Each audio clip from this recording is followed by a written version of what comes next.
Pemirsa, insiden kebakaran terjadi pada sebuah SPBU di Takengon, Aceh Tengah pada Selasa malam. 4 petugas mengalami luka saat melakukan pemadaman api.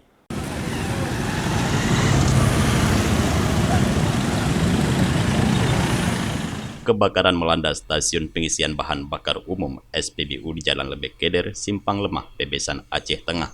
Informasi sejumlah saksi mata, petugas yang sedang berada di gudang mencium adanya uap bau minyak yang kebetulan baru saja dilakukan pembongkaran.